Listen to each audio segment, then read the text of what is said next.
Today we're talking about a part of rock and roll history that a lot of critics dismissed, a lot of fans secretly loved, and music radio absolutely could not get enough of.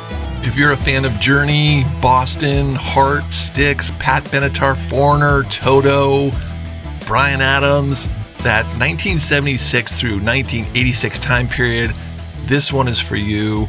Welcome into the Rock Doc Studio, the podcast for serious rock and roll fans who want to discover all the new essential books, docs, stories, and products worth your time and money. I'm your host, Big Rick. I do the watching, I do the reading, and I gladly do all the digging to bring you nothing but the good stuff.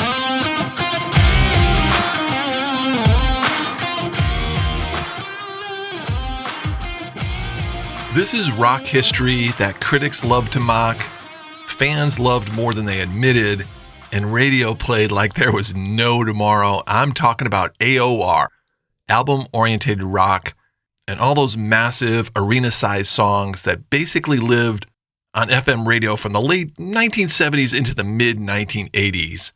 And the reason behind this discussion today is I just finished up this really cool new book that deserves this talk. It's called Raised on Radio, Power Ballads, Cocaine, and Payola, the AOR Glory Years, 1976 to 1986. It sounds like a title to my time in the music industry. But this book was written by Paul Rees, and Rees is really good. He's a renowned music journalist and former editor-in-chief of the UK magazine Q and the magazine Kerrang!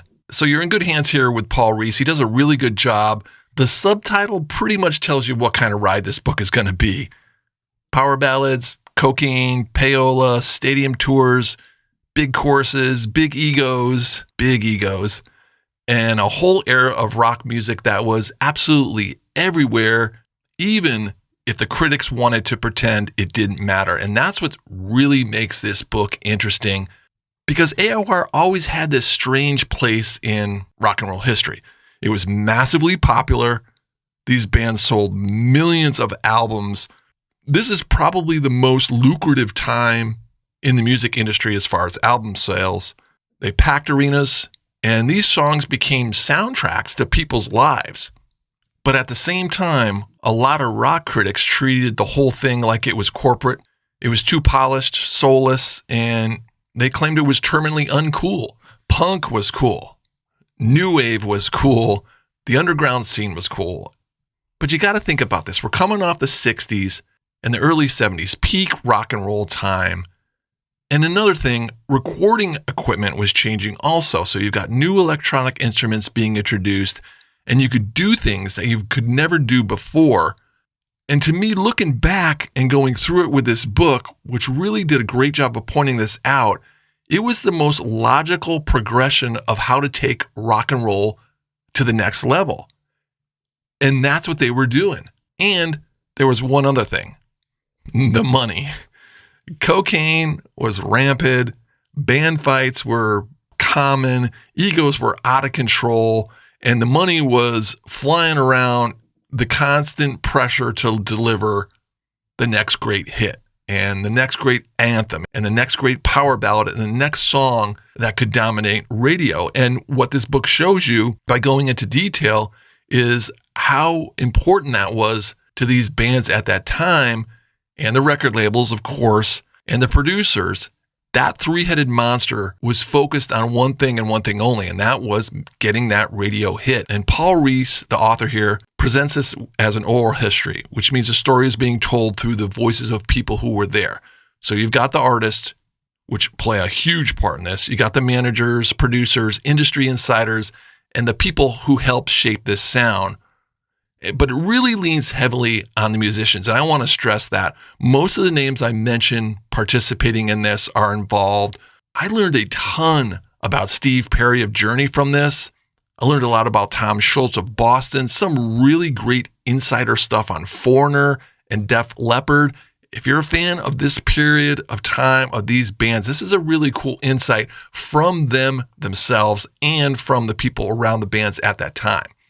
This book, Raised on the Radio, is about a moment when rock became more massive, more melodic, highly commercial, and almost impossible to escape. And whether that sounds like heaven or hell, probably depends on your relationship with FM radio and Steve Perry. He had a lot to do with it, no doubt. But one thing is clear, AOR was not a footnote. It's one of the most defining sounds of rock and roll, and you cannot get around that fact. And maybe it's a time we stopped calling it a guilty pleasure and started calling it what it was. It was one of the most successful, misunderstood, and enduring eras in rock and roll history. And this book does a great job of exploring a lot of different angles of a time period by using, and to me, this is what really worked with this book, the voices of the people making the music and all the stories around how all these songs came together. Really interesting read, raised on radio, power ballads, cocaine and payola, the AOR glory years, 1976 through 1986 by Paul Rees. Highly recommend this one. Really interesting look at those years. And this book left me with a big question, and that is AOR the most misunderstood era in rock?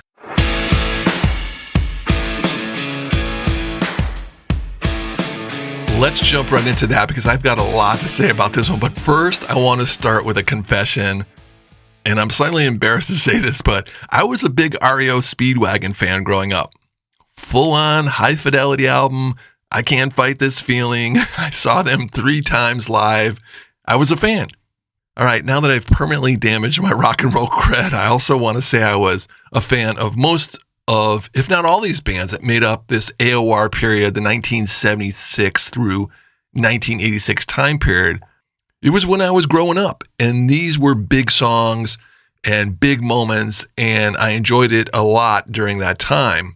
Just to protect my street cred, I also want to mention that I bought the Allman Brothers albums, Jethro Tull albums, Leonard Skinner albums, David Bowie albums, Prince albums, Yes albums. So I was into all that good stuff too. But that was a big moment in my life. So the question is AOR really as shallow as critics claimed it was? Or is it one of the most understood eras in rock and roll history?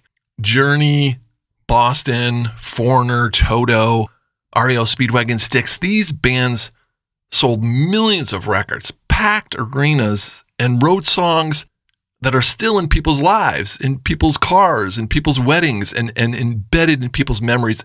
And now most of them are even in most commercials that you see. But for years, critics just dismissed a lot of this music as corporate rock. So why was this music loved by millions, but dismissed by critics? I got a couple of thoughts on that. Let's start with the corporate rock insult.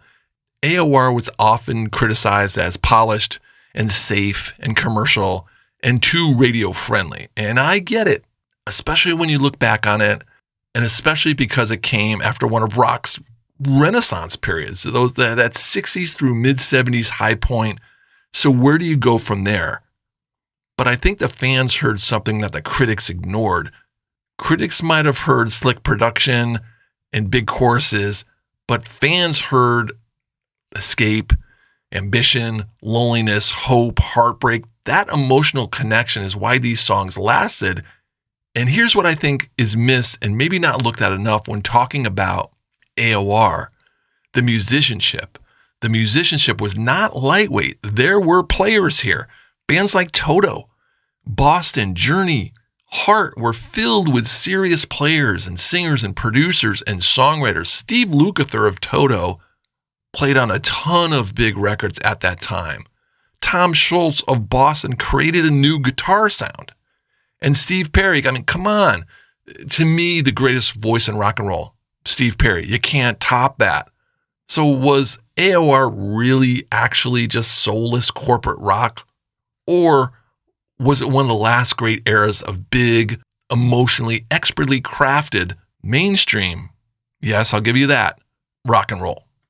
The music was accessible, but does that mean it was easy to make? These songs were built for the FM radio. They were built for cars, and the book points out that really well about they would test them out in cars. They would take their songs and go for a ride and see if they could get those big emotional moments coming through that car speaker. They were not trying to be underground.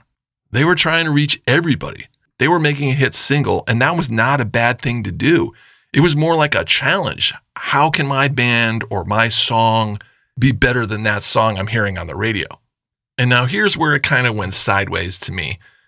I think a lot of the slack was due to the power ballad.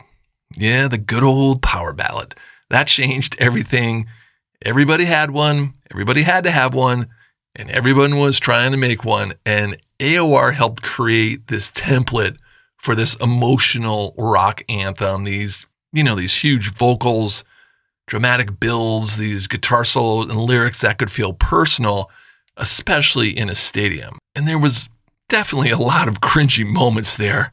And I can agree with the slack some of these bands took for heading down the power ballad highway.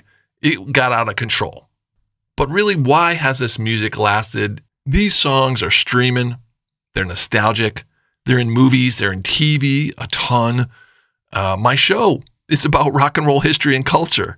Not all about the 70s through 80s, but people have a very strong connection to this. And it's hard to argue with the fact that these songs still work. The AOR music maybe has been dismissed as corporate rock, but maybe what critics called commercial, fans experienced as connection. And that's why this music never really went away. And that's what you're going to get in this book, Raised on Radio, a real in-depth look on all these angles. And I thought Paul Rees did a great job. So if you're interested in this subject, I highly recommend this book. AOR gets remembered as corporate rock, but that label, it may have flattened an entire era of music that was built on serious musicianship, massive hooks, emotional songwriting, and songs that became imprinted on people's lives and continue to play on to this day.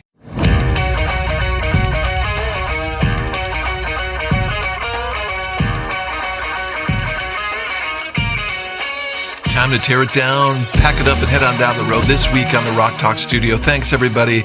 I'll see you next time for more of the artifacts, myths, stories, and moments that define and celebrate the art form we know and love as rock and roll.